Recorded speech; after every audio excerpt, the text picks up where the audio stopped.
Olá, segunda série! Voltamos à nossa aula, né, galerinha? Hoje nós iremos falar sobre iconicidade linguística. E o que seria essa iconicidade linguística? Não é só esse ícone aqui que vocês estão vendo, não, tá, gente? Brincadeirinhas à parte. Voltamos para a aula. O que vem a ser a iconicidade linguística, galerinha? Primeira temática. Na iconicidade linguística, há uma correlação natural entre o código linguístico. Portanto, existe uma associação de símbolos linguísticos com ícones. Peraí, professora, eu tenho primeiro que entender iconicidade, eu tenho que entender símbolo e eu tenho que entender ícone. Calma aí, passo a passo. Vocês irão entender isto agora, neste momento, nesta aula.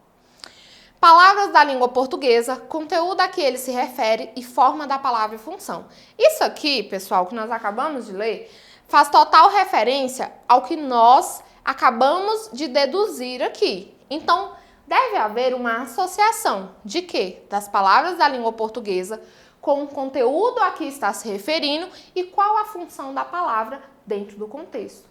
Aí nós teremos o quê? A iconicidade linguística. Só que para vocês entenderem mesmo, nós temos que ver algumas coisas passo a passo. E é isso que nós veremos agora.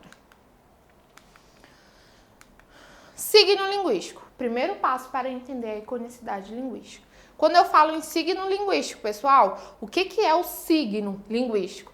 É um elemento representativo que apresenta dois aspectos, o significado e o significante.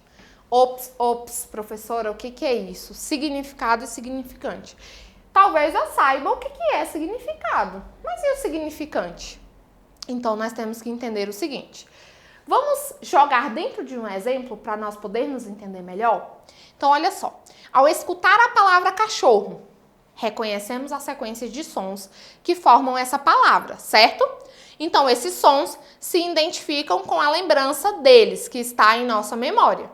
Então, quando nós automaticamente eu olho a palavra cachorro, o que vem à minha mente? A imagem de um cachorro, certo? Então, a isso eu tenho o quê? Um significante.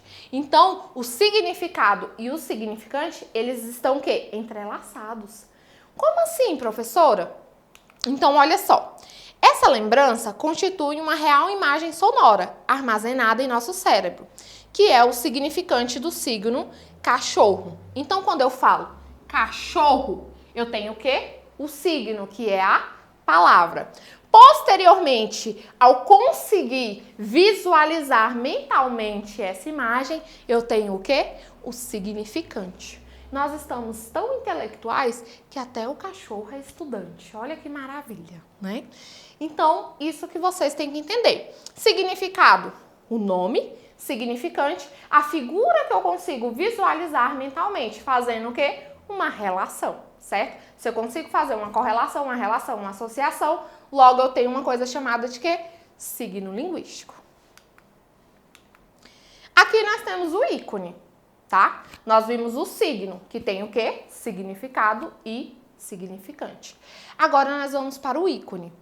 Existe um tipo de signo, que também não deixa de ser uma palavra, que entre o significante e o significado há uma similaridade, ou seja, há algo similar. Então, olha só, um ícone, como por exemplo um desenho de uma árvore, possui a semelhança física com a ideia que representa.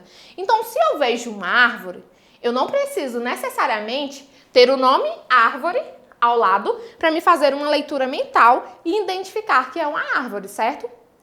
Ao analisar apenas a imagem, eu consigo identificar que é o quê? Um ícone. Então, qual é a função do ícone? Ao você olhar, você consegue identificar a mensagem a ser passada, sem precisar fazer o quê? Uma associação prévia, né? Igual aqui, um desenho do corpo de um cão. Se tá lá na plaquinha do portão, esta figura aqui, automaticamente eu consigo o quê? Fazer uma associação de que aquele local é perigoso. Vocês também estão muito habituados à questão dos apps, né? Nos celulares de vocês, que traz a questão dos ícones, né? Onde automaticamente, por uma imagem, você consegue entender a mensagem que quer ser passada. Então, essa é a diferença. Aí nós temos o seguinte, o ícone é um signo visual, ou seja, uma imagem.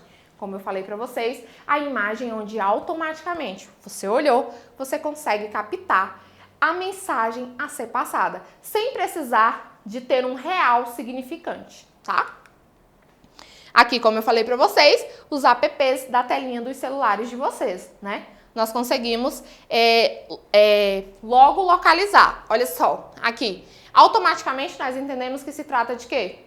Hora, né? Então, este outro ícone, automaticamente nós entendemos que se trata de quê? De uma calculadora. Então, essa é a função dos ícones.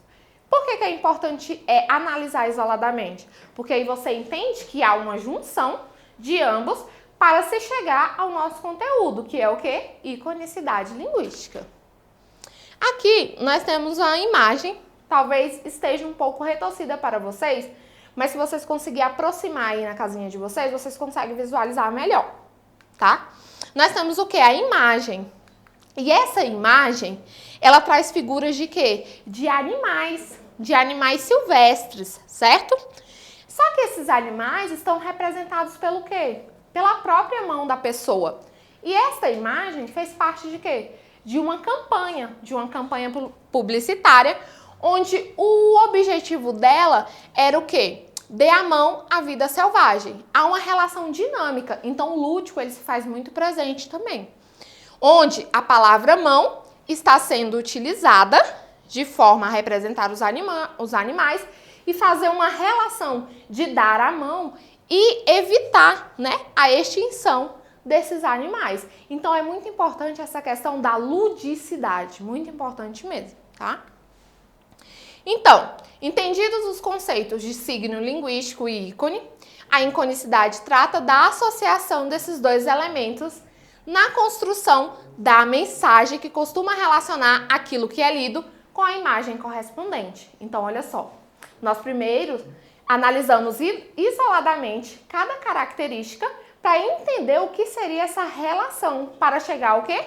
A iconicidade linguística, que é a junção desses termos para conseguir interpretar e compreender a mensagem a ser passada. O uso da iconicidade pode ser percebido em diversos gêneros textuais, como campanhas publicitárias e textos de natureza poética, né? Aqui nós temos, esse é o meu fuzil, pode vir. Então, por quê? Qual é o fuzil dele? O lápis. Mas qual a mensagem que ele quer trazer? Qual o significado? Qual o significante? Qual o ícone utilizado aqui para prender a atenção do público? O que ele quer fazer, refletir aqui? Qual é a reflexão da imagem? Então, por isso é tão importante. Nas nossas atividades, nós utilizamos muito a iconicidade linguística. Porém, nós não tínhamos aprofundado as características específicas que a compõem no caso, né? O texto poético. Olha só, gente, a questão do signo. Nós temos um poema e esse poema está representando que figura? A figura de uma xícara. E se você for analisar o contexto do poema, ele faz referência, sim, à questão do quê? Do café tomado em uma xícara. Então, essa questão de impactar por meio do signo, do significante e do ícone são características da iconicidade linguística. Então, galerinha, este foi o nosso conteúdo, como eu falei para vocês, muito bacana, muito simples, muito rápido. E nós agora teremos o quê? A nossa atividade. E qual é a nossa atividade? Primeira coisa, livro 3. Começamos em leitura e interpretação, livro 3. Páginas 9 a 11. Quais as questões que vocês irão fazer? Questões somente as atividades propostas. Fico por aqui e até a próxima, galerinha. Tchau!